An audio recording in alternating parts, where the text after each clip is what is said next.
and it's heading my way.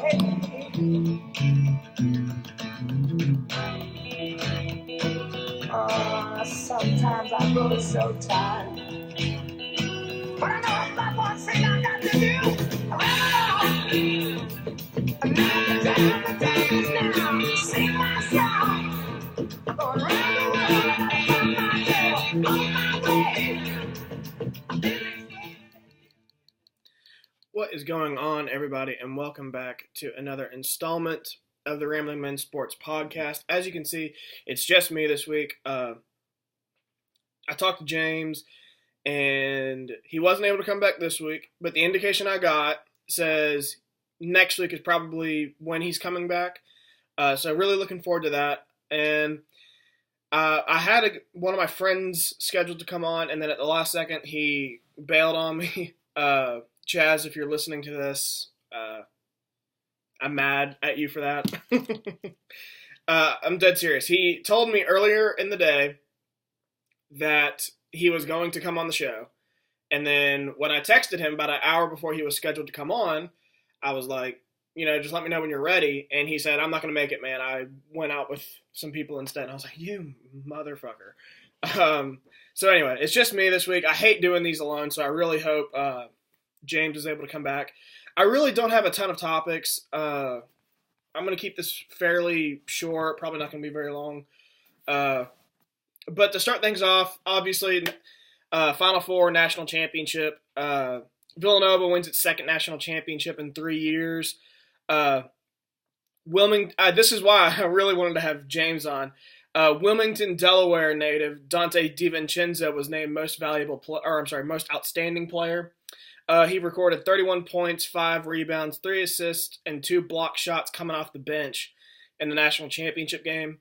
The reason why I wanted to have James on is because he's from Delaware. I want to say the Wilmington area. I'm not entirely sure. But maybe he knows this guy. I don't know. I doubt it. But that's mostly why I really wanted James to come on. Michigan loses in the national championship for the second time during the John Beilein era, and Loyola Chicago and Kansas fell in the Final Four round. Really, the only thing I have to say about this game, or about this tournament, for that matter, is Villanova was far and away, I think, the better team. And it shows. They won every game by double digits. They shot insanely well throughout the entire tournament, except the Texas Tech game. The I don't know what you call it. The smallest margin of victory for them, or they won every game, I should say. That'll sound better. They won every game by at least 12 points. I mean, this was the most dominating performance I've probably ever seen in a tournament. Maybe Florida in 2012 or 2007. But again, that was a long time ago, 11 years ago. This was by far probably the most dominating performance in college in a NCAA tournament. They were far and away the best team in the league or in the nation. I regret picking against them when it came tournament time. I should have gone with my gut and picked them, but I didn't. As for Michigan, I don't know how people continue to overlook John Beilein, Michigan's head coach. He was at West Virginia, kind of put us on the map before Bob Huggins got here. I think Beilein is honestly the most underrated coach in the country. Like I said, he came to West Virginia, a program that was really struggling in the early 2000s. Within a few years, had us in the tournament, played for an Elite Eight and Sweet 16 under him, and then his last year there, we won the NIT. Should have made the tournament that year, but that's beside the point. And then he went to Michigan, and now he's been to 2 Final Fours, 2 national championships, 1 Elite Eight that I remember, and a few Sweet 16s. I mean, when does this dude go and get some credit? I feel like he does get some credit, but he's one of the most underrated coaches in the country. And it's not like he had a ton to work with at Michigan. This was not a very talented team. Villanova was a far more talented team, so it really wasn't a surprise that they were in the national championship. But Michigan kind of was, even though they were red hot. They didn't have a ton of talent. So that's just kind of my Final Four recap. I mean, like I said, I don't really have a lot to talk about. Um, but the poll question I have here, and I'm looking forward to seeing what the rest of the country thinks, or the voters think, was Villanova's championship run the most dominating performance in college basketball history. Keep in mind they outscored opponents 503 to 397 in 6 games. Yeah, I think that's easily the most dominating. Let me do the math here real quick. 503 divided by 6. That's your score. That's an average of scoring about 84 points per game, and then giving up just 66. That's beating teams by about 18 points every night. I remember when West Virginia played them in the Sweet 16, I watched that game, and they lost by 12, and I was like, well, they got 2 more, or however many games, 3 more games left, potentially. Let's see how the rest of the tournament shakes out. And sure enough, that was the closest, except for Texas Tech. I think they kept it within 12, too. That was the closest a team kept it with Villanova. I think they beat like Radford by about 20 points, maybe more. They beat Alabama pretty bad, I think close to 30 points. And then West Virginia and Texas Tech kept it within 12. And then they beat the doors off of Kansas by about 30. And they beat Michigan pretty bad. 17. Michigan had an early lead. Villanova got off to a sluggish start. But anyway, that's really all I have to say. Congrats to Villanova. That program's really turned it around the last few years. And this is why I'm kind of skeptical at it. I wasn't going to talk about it, but I might as well anyway. I remember when Villanova was a below average team in the Big East. Now, granted, I think that a lot of that had to do with the Big East having Jim Calhoun. Is it Jim Calhoun? What is his name? The guy that was at UConn. Give me a second here. Yeah, Jim Calhoun. Okay, that didn't sound right, but that's his name. Jim Calhoun. Jim Boeheim. Now is it Jim Boeheim? Now I'm confused. Yeah, Jim Boeheim. So the Big East, the last few years of the Big East, there was Jim Calhoun, Jim Boeheim, Rick Pitino, who else? Jamie Dixon, Bob Huggins, Mick Cronin, Buzz Williams, all those guys who have made the tournament before. A few of those have won national championships. And I know I'm forgetting somebody. I think even Ed Cooley was there, but he had just started at Providence. And now he's got Providence kind of going. Who else was in that conference? Obviously Jay Wright. I remember John Thompson III. But I'm forgetting somebody. Maybe I'm not. No, yes, Mike Brey, Notre Dame. Yep, that's who I'm thinking of. So all those coaches ran that conference, and then so I think it kind of makes sense that Villanova struggled a little bit. But then once West Virginia, Syracuse, Pitt, Notre Dame, Cincinnati, UConn, Louisville all left the conference, amazing how now Villanova is a 1 or 2 seed every year, or competing for national championships. I just think it's a little odd. Definitely, I think some of those Power 5 teams leaving the conference had something to do with it, but I don't know. I feel like something might be fishy going on. I'm not usually the one to point fingers at cheating, but I don't really know. I honest to goodness hope it's not. Jay Wright seems like a really good guy. So I hope if there's any kind of cheating, I hope it's not true. So moving on, the 2018 Naismith Memorial Basketball Hall of Fame class was announced. The class included some guys that I grew up watching: Jason Kidd, Steve Nash, Ray Allen, and Grant Hill. A couple other people: Lefty Dreisel, and women's basketball standout Katie Smith, and Tina Thompson, 4-time NBA All-Star Maurice Cheeks. And there were a lot of other people, but I'll leave them out Just 'cause honestly, I'd never heard of him. So if I'd never heard of him, uh, I doubt our viewers have. But one guy that I do know of and have heard of is Rod Thorne, former WVU standout in like the 50s or 60s. Made it into the Naismith Hall of Fame as an executive. Really good player at WVU. I'm not sure what kind of NBA career he had, but I know he's worked with a lot of teams in the NBA as an executive. Chicago Bulls are one, I think, when they had Michael Jordan. I think he's with the San Antonio Spurs now, so he's been a part of some championship teams. Couldn't be happier for him, obviously, as a WVU grad. Other basketball news, I should say. Unfortunately, Kyrie Irving is done for the season. This hurts me as a Boston Celtics fan.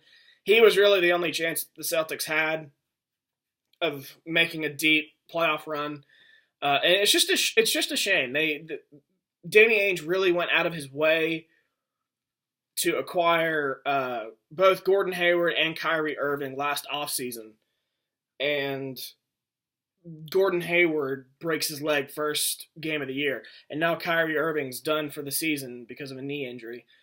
Just really a shame. We never really got to see what those two can do, but they do have, I think, another year. I'm not sure when Kyrie Irving's a free agent, but they at least have, I think, one more year. So I really hope they can put something together.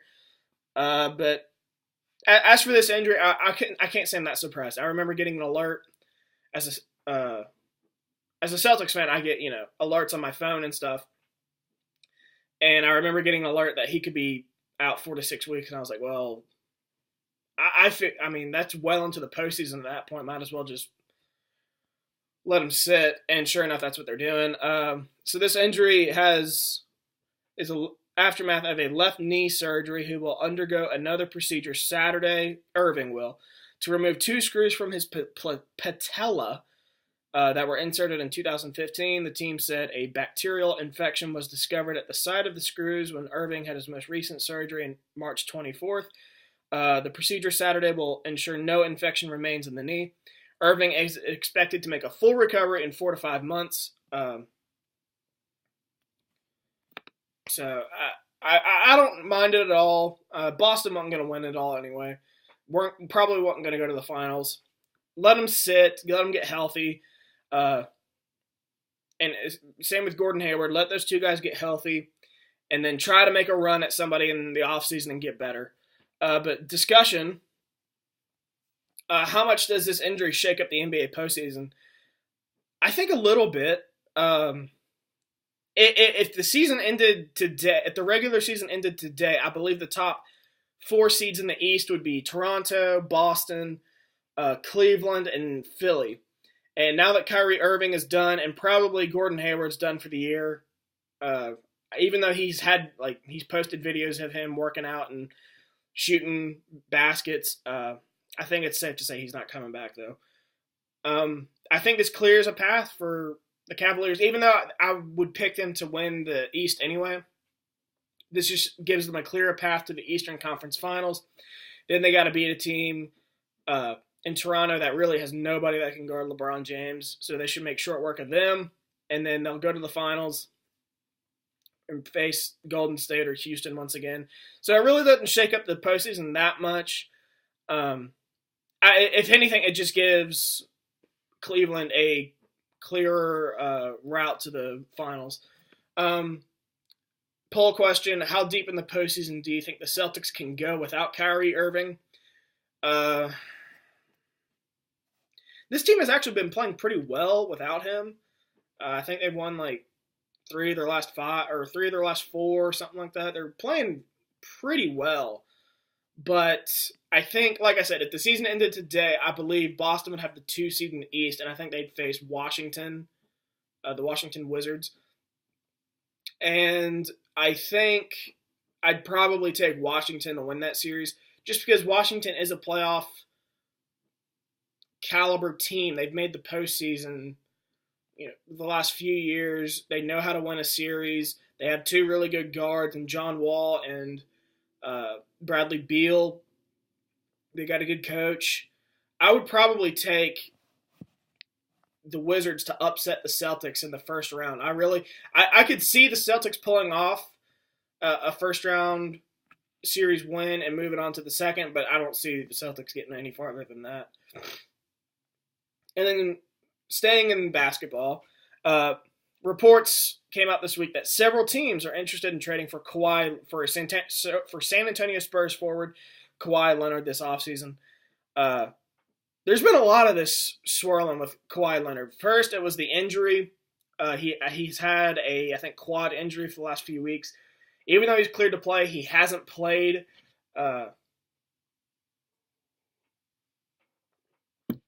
So I think there's just a lot of drama building up with him. And then Popovich and the Spurs have really been, no, I wouldn't say they haven't been bullying him, but they've been pressuring him to come back. And he hasn't done it. Kind of surprising. And I think this might just be the push Kyrie needs to get out of San Antonio. Not the push, but this will, I think, push him out of San Antonio. And I think the Spurs might even be willing to trade him after this. Just a lot of stupid drama, in my opinion, on both sides. But with the recent poll question, with the recent trade rumors, do you think Kawhi Leonard will play for the San Antonio Spurs next season? Right now, I'm going to say no. I'm really believing these rumors. I'm not sure Kawhi Leonard plays for the Spurs next year. It just doesn't seem very likely. And Popovich is getting older. A lot of their other guys are getting older, like Tony Parker, Manu Ginobili.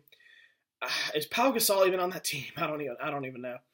And LaMarcus Aldridge hasn't been cutting it.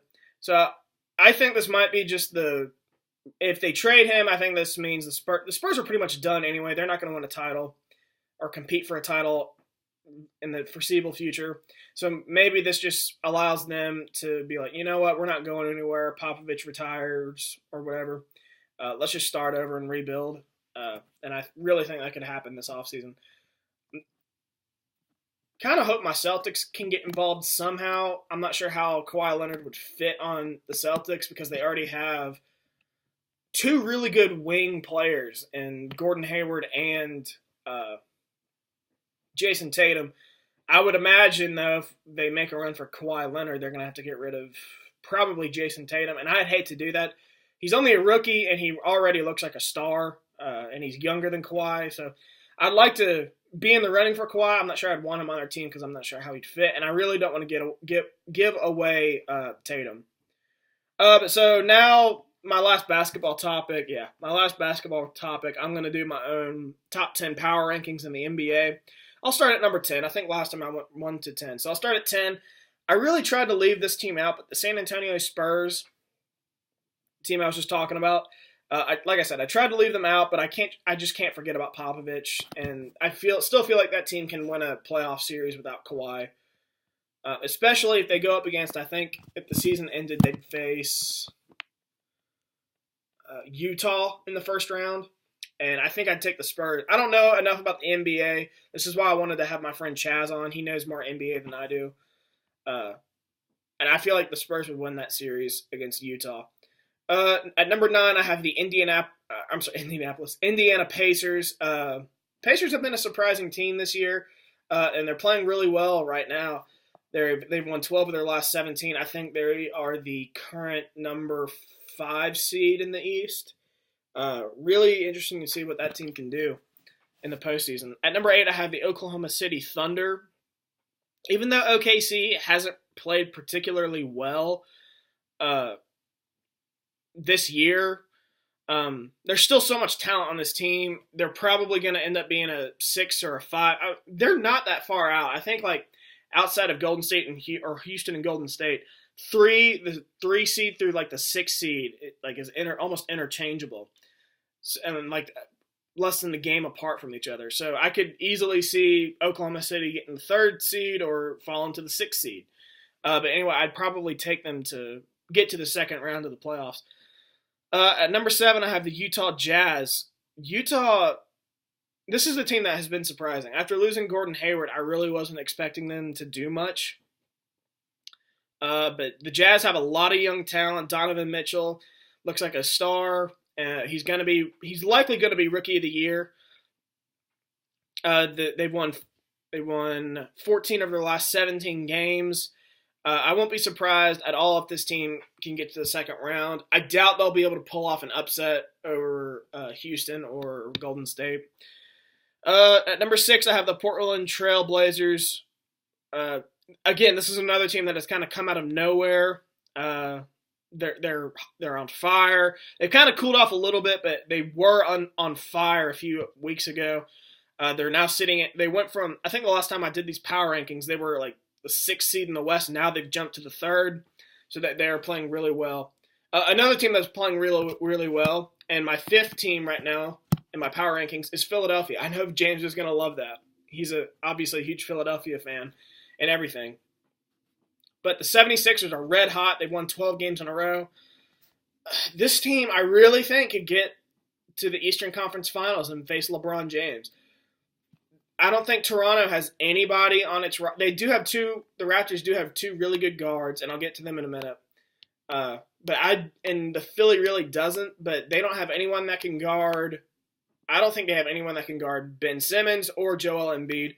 Hopefully those 2 guys can stay healthy, and I think the Sixers can make a run. At number 4, I got Cleveland Cavaliers. This team's hot. They've won 9 of 10, and we know what LeBron can do. Number 3, I got the Toronto Raptors. This team is still pretty damn hot. Still the number 1 seed in the East. They're playing really well. I don't expect them to make the finals, though. At number 2, I have the Golden State Warriors. This team could just as easily be number 1, but they're just too banged up. Steph Curry might even miss the playoffs.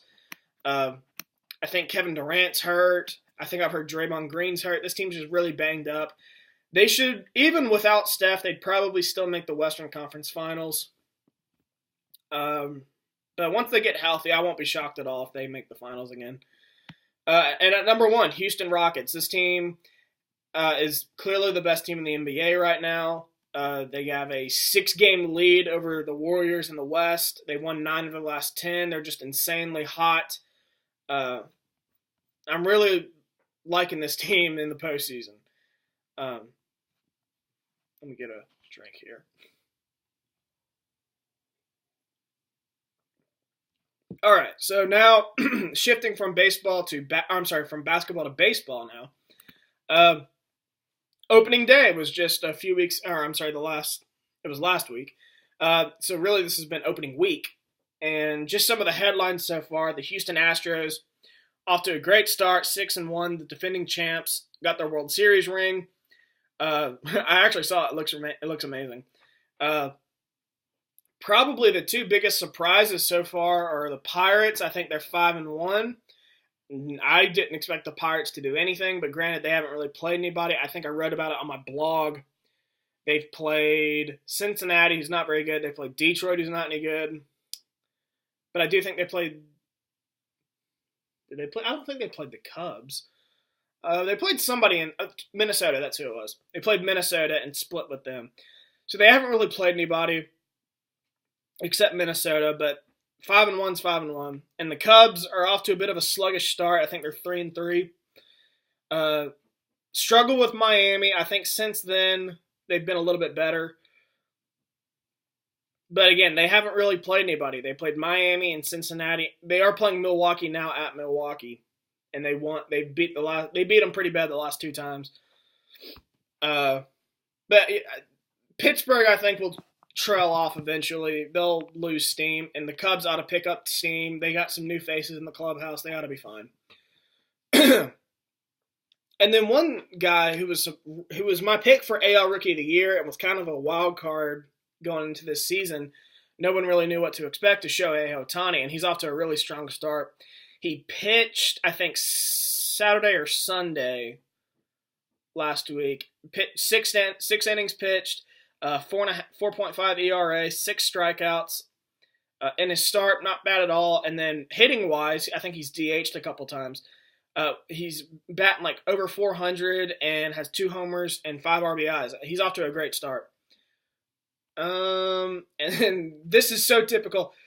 So Giancarlo Stanton made big headlines in the offseason getting traded to the Yankees. And the Yankee fans all offseason were like, oh my gosh, this is just what we needed for our offense.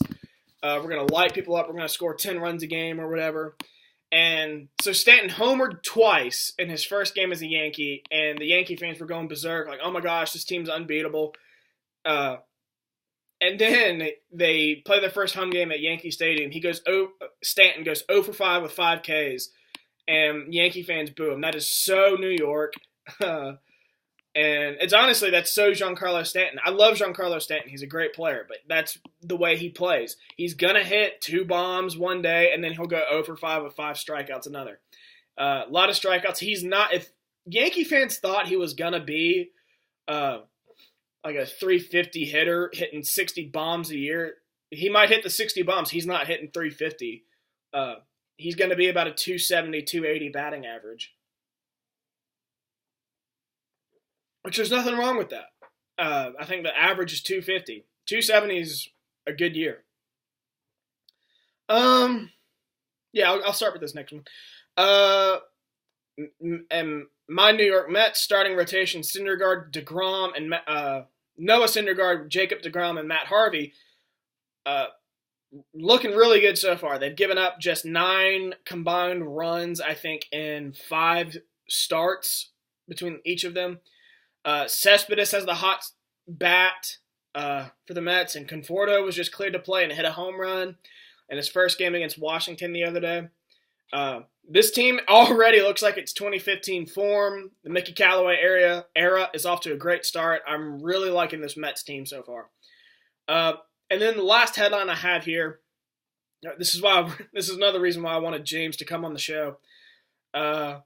Phillies blew a 5-run lead on opening day after pulling a pitcher in the 5th inning, I think, despite just a 68 pitch count, because the manager wanted to go into his bullpen. This is the new fad now in the MLB. You only put your pitcher in for about 5 innings. You give it to your bullpen in the 6th, 7th, 8th, 9th inning to try to close it out. I really hate this, to be honest. I hate this. Like, I'm all for trends, and especially something like this. If you can only give your starter 5, 6 innings and then give it to your bullpen the rest of the game, sure, that's fine. But you got to have the personnel for it. As far as I know, Philadelphia doesn't have the personnel in the bullpen to do this, to play this sort of game. And I just hate when managers do this. They try to reinvent the game. The Cincinnati Reds manager Brian Price, he just did this the other day for opening day. They were playing Washington against Matt Scherzer. And instead of having Adam Duvall, who has been an all-star 2 years ago, he should have been an all-star last year. He's about a 280 hitter, pretty good player. He wasn't in the lineup opening day. And Brian Price said because Duvall bats righty, he wanted a left-handed batter in there to face Scherzer. I get that. You can't have a player like Duvall on the bench, though, with his bat. Let me look up his numbers. Adam Duvall. Stats.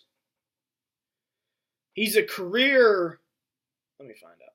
So I think he's just a career 241 hitter, but that, I think, is including his time with the Giants.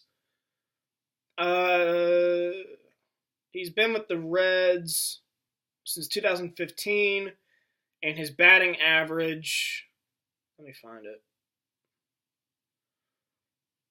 Yeah, his batting average in 2016 was 241. It was a lot higher than that.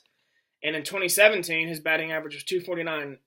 At one point, it was a lot higher than that. So I was kind of wrong, but again, he's a good bat to have in the lineup. Anyway, so back to Philly. I just hate when managers do this. They're trying to reinvent the game. Stop trying to force it. If you don't have the personnel to do this recent trend of getting your bullpen involved early, don't do it. And I doubt Philly has it. I don't know enough about Philly. This is why I wanted James to come on. He could probably say, actually they do have a good bullpen. And if that's the case, all right then. But 68 pitch count, I don't get that. Just let your starter go 7 innings like normal.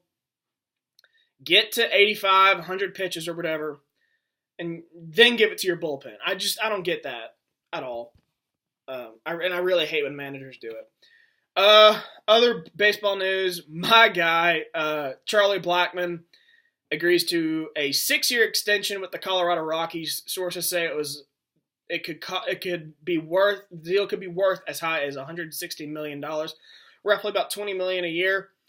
Blackmon, huge underrated player. Two-time All-Star, two-time Silver Slugger, was the NL batting champion last year. Career numbers, he has a .305 batting average, 888 hits, 115 RBIs, 115 home runs, 361 RBIs, and has an on-base percentage of .360. Just a really, really underrated player. I love Charlie Blackmon just because of his beard alone. Seems like a great guy. I think he was the NL MVP frontrunner for the longest time last year, and then he kind of cooled off. Really happy for him. I'm glad he's staying with the Rockies, too. I really like that organization. So now NFL news. Big trade this week. New England Patriots traded away wide receiver Brandon Cooks and a 4th-round pick to the Rams for a first and 6th-round picks. So that means New England now has two first-round picks, the number 23 pick and the number 31 pick. And 5 picks in the first 3 rounds in general. This is huge. It's not that huge. Brandon Cooks is a good player. He's not a number 1 receiver.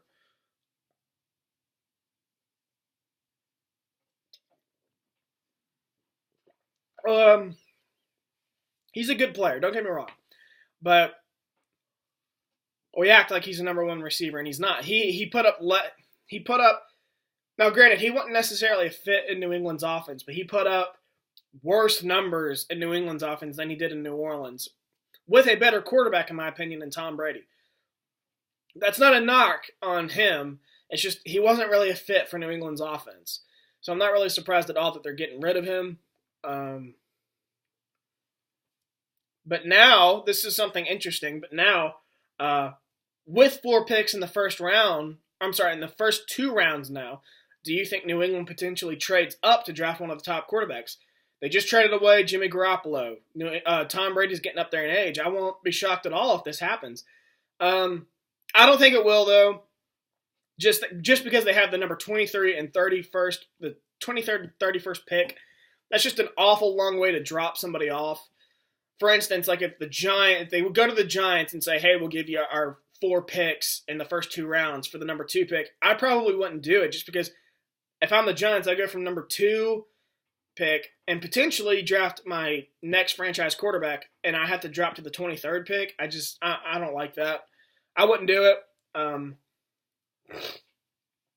If anything, I think this potentially means the Patriots could be involved in Odell Beckham Jr., who I'm going to talk about next. But apparently, the Giants want 2 first-round picks, at least 2 first-round picks for Odell Beckham Jr. And the Patriots just traded away a wide receiver. They have 2 first-round picks. I won't be shocked at all if they make a move on Odell Beckham Jr. But in regards to this trade with the departure of Cooks, reports say the Patriots are now unlikely to trade tight end Rob Gronkowski. If you've been paying attention, there have been a little bit of rumors that Gronk could be traded away in the last week or so. But now that Cooks is gone, it doesn't seem like that's going to be the case. But like I said I'd get to Odell Beckham Jr., and here I go. ESPN's Adam Schefter reported that the trade talk surrounding Odell Beckham Jr. is real. Expected trade to get done this offseason.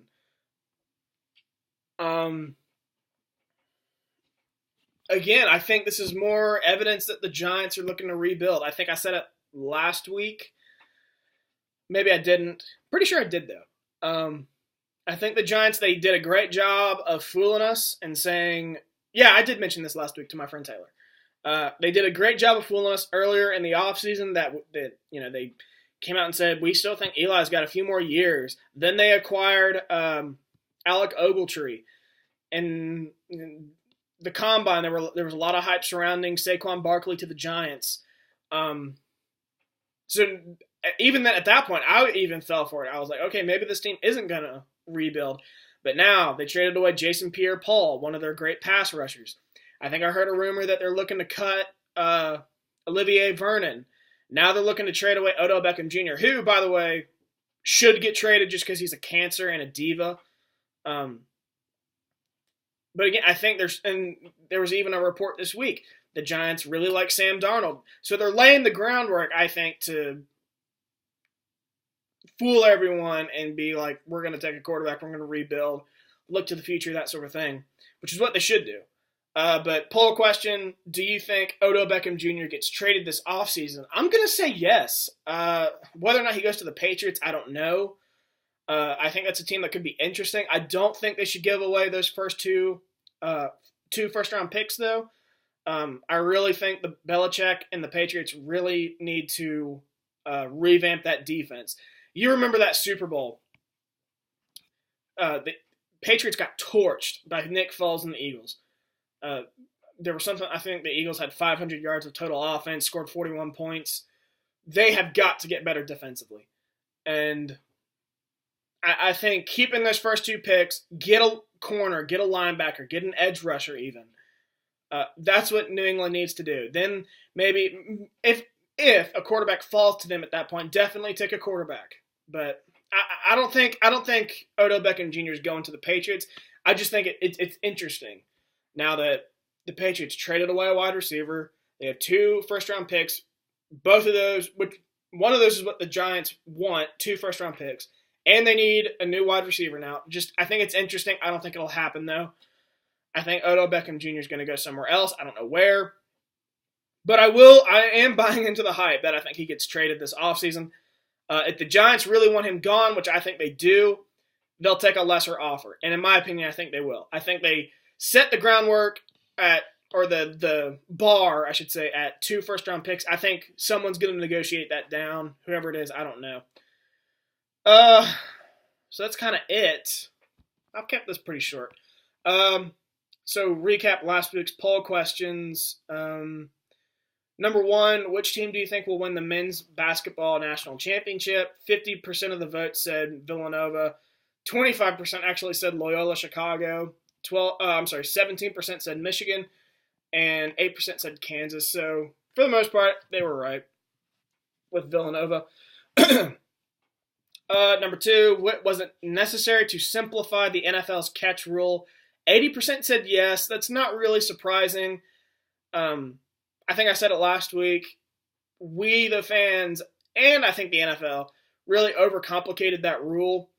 And so, therefore, I think people are like, yes, there had to be changes made. I say there wouldn't. There shouldn't have been changes made to the rule. I thought it was fine the way it was. And I don't think the NFL did a very good job of explaining the rule. And that's why the public was confused and why they wanted changes made to that rule. So 80% yes doesn't really surprise me at all. Number 3, should the Giants trade Odell Beckham Jr.? 81% said yes. So a lot of people, we actually had a lot of activity with these poll questions. So good for y'all. that really makes us look good. But 81% said yes. I don't disagree. I think they should get rid of him. And it actually does surprise me a little bit that people voted that heavily for yes. I thought for sure there'd be a few more people who valued him more than others, or more than me. Number 4, are you surprised? I must have phrased this question wrong because I'm shocked by the poll result here. Are you surprised Louisville was able to hire former Xavier men's basketball head coach Chris Mack despite currently being on a 4-year probation and possibly more sanctions coming down the pipe in the FBI's investigation? The way I phrased that, people must have thought I meant Xavier. I don't know how you would think that. Louisville's been in deep shit the last few weeks, or the last few months.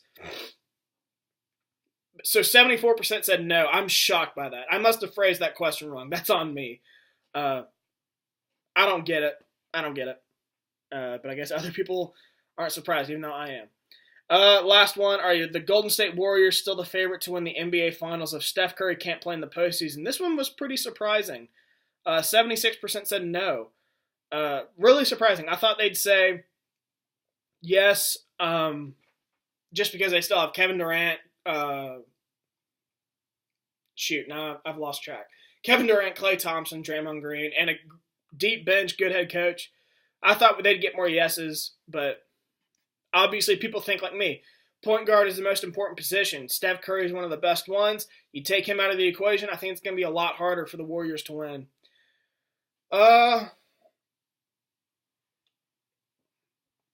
So that's all I have for them. Now it's time for final thoughts. I really don't have anything. What I want to talk about, I'd rather James be here because it involves both of us. So I'll wait probably until next week. Hopefully he comes back. Every indication I got from him when I texted him this week was that was his plan to come back next week. Going through a little bit of a hiatus.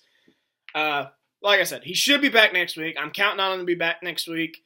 Like I've said it 1,000 times, I hate doing these podcasts alone just because I just feel like it's stupid just to get one man's opinion. I roll through the topics like that.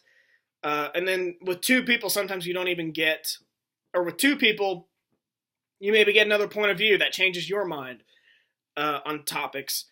Just getting one guy seems secluded. I just hate doing it. And a co-host takes the edge off. But he should be back next week. I keep saying that, but hopefully he is. Don't really have anything else to say. Final thoughts.